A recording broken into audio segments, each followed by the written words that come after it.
¿Cómo están? Mi nombre es Daniel Castillo y les doy la bienvenida a esta transmisión sobre la transformación digital del sector educativo en América Latina y el Caribe. Aquí abordaremos temas de gran relevancia en la actualidad, además de analizar cómo la tecnología está transformando la educación en nuestra región.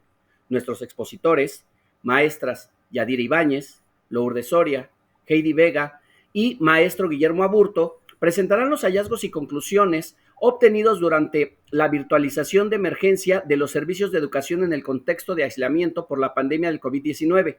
Analizaremos las tendencias sobre la inclusión de la tecnología en los sistemas educativos, los desafíos que enfrenta la educación en la era digital y las estrategias que han implementado los países para mejorarla.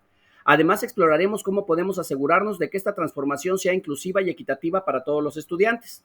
Estos son los temas cruciales para el futuro de nuestra región y estamos emocionados por compartir con ustedes las ideas y soluciones que nuestros expertos tienen para ofrecer. Comencemos. Iniciaremos con el maestro Guillermo Aburto. Él nos expondrá cómo funcionan los portales y programas educativos de inclusión digital de Argentina, Brasil, Chile, Colombia y México. Adelante, maestro.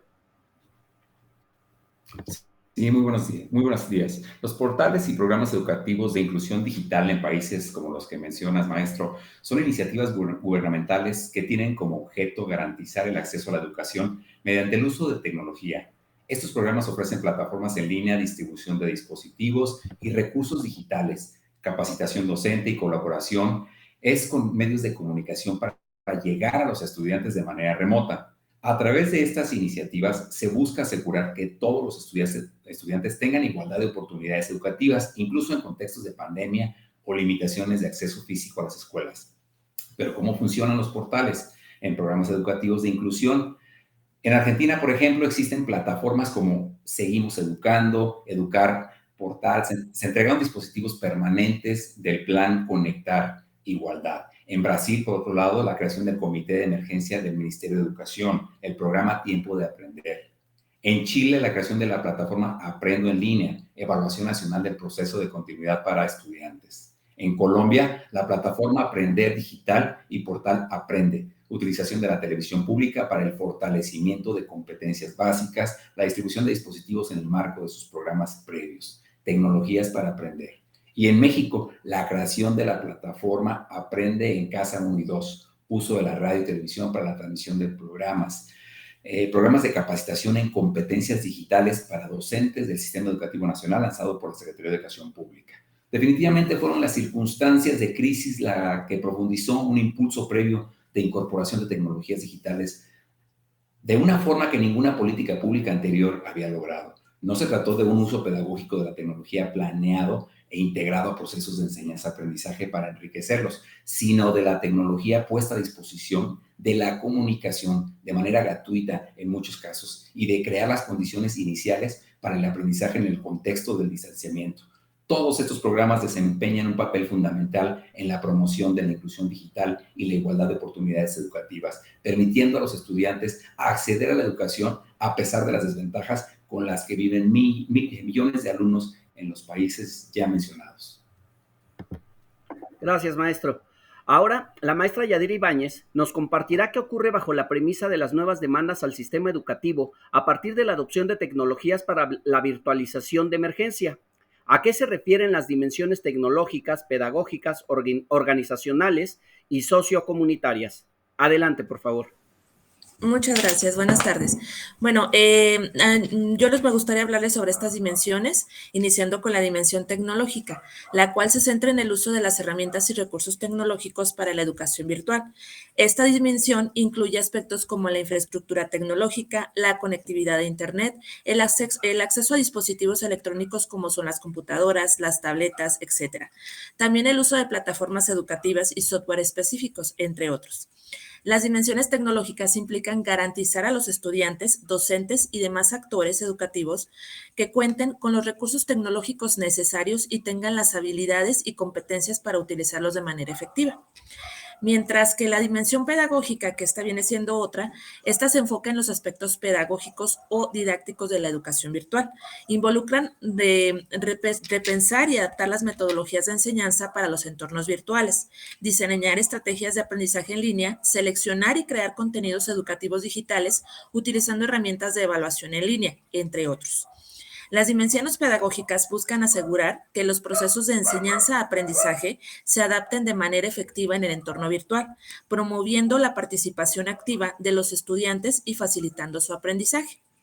Mientras que la dimensión organizacional se relaciona con la organización y la gestión de los recursos, roles y estructuras institucionales que son necesarias para la implementación de la educación virtual. Incluye aspectos como la planificación y diseño de políticas educativas, la asignación de recursos financieros, capacitación docente, la coordinación entre los diferentes niveles y los actores educativos, la gestión de plataformas y sistemas informáticos, entre otros. La dimensión organizacional busca establecer una base sólida para implementar exitosamente la educación virtual a nivel institucional y sistemática. Por otro lado, y como última, tenemos la dimensión sociocomunitaria. Esta se centra en los aspectos sociales y comunitarios involucrados en la educación virtual. Implica considerar las características y necesidades de los estudiantes, las familias y las comunidades en el proceso educativo, la atención a la diversidad, el apoyo socioemocional, entre otros. Esta busca que la educación virtual sea accesible, relevante y significativa para todos los estudiantes, teniendo en cuenta su contexto social y cultural. Y bueno, me gustaría mencionar que estas dimensiones interrelacionadas son fundamentales para abordar las demandas y desafíos que surgen a partir de la adopción de tecnologías para la virtualización de emergencias en el sistema educativo. Es importante también considerar que trabajar en conjunto estas dimensiones para lograr una implementación exitosa y efectiva de la educación virtual. Muchas gracias. Gracias, maestra.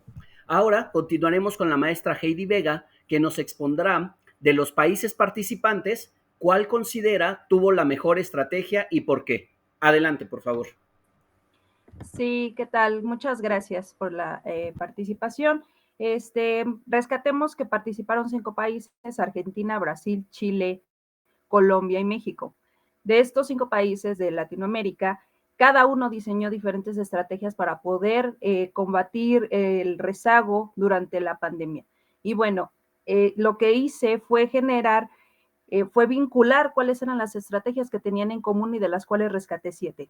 La primera es la creación de una plataforma, la segunda es la entrega de dispositivos, la número 3, la descarga de materiales para alumnos de forma gratuita, la número 4, la utilización de televisión y o radio, número 5, acceso a internet en zonas rurales, número 6, la capacitación docente y número 7, los cuadernillos de trabajo que se entregaron a los alumnos.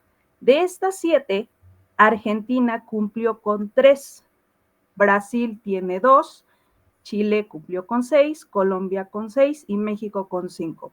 Entonces, si ahondamos en los números, pues rescatamos que Chile y Colombia pues son los que más trabajaron en esta cuestión al cumplir con 7.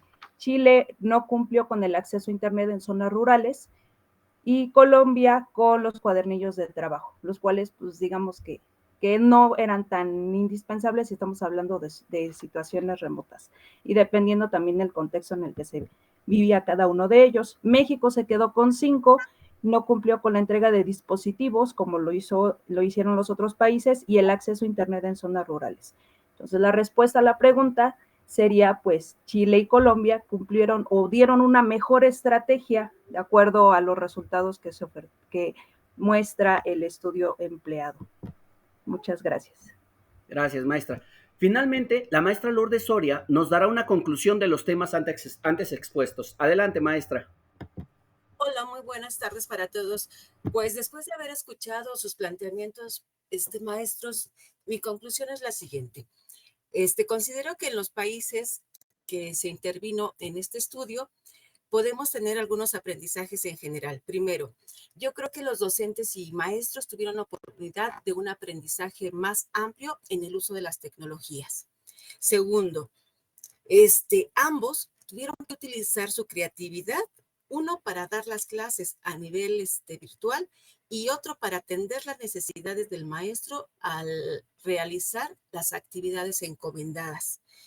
Y 3, creo que el alumno o el estudiante tuvo que ser más independiente y más autónomo en este proceso de aprendizaje. Ya no es que el maestro estuviera atrás de él, sino simplemente el alumno por iniciativa propia tuvo que aprender o reaprender algunas situaciones. Por otro lado, también es importante mencionar que a nivel nacional cada gobierno tuvo que implementar nuevas agendas educativas, sobre todo en el diseño de la evaluación, en el uso de nuevas metodologías, que tuvo que retomar aquí las tecnologías que pudieron utilizar tanto los alumnos como los maestros, que como ya se dijo en el estudio de estos 5 países, pues no todos tenían las mismas tecnologías y las mismas posibilidades, ¿no? Entonces, pues cada quien se tuvo que adaptar a lo que tenía, pero con eso salir avante en la educación. Y por otro lado, pero también hubo algunas situaciones que no fueron benéficas para los países.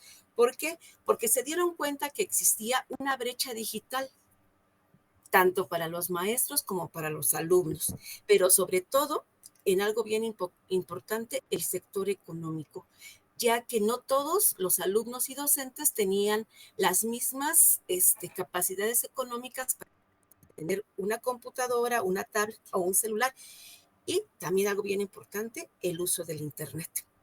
Entonces, pues eso yo creo que los países habría que retomar esta situación de la demanda para implementar, si se diera en otra ocasión algo parecido, pues saber qué se va a hacer.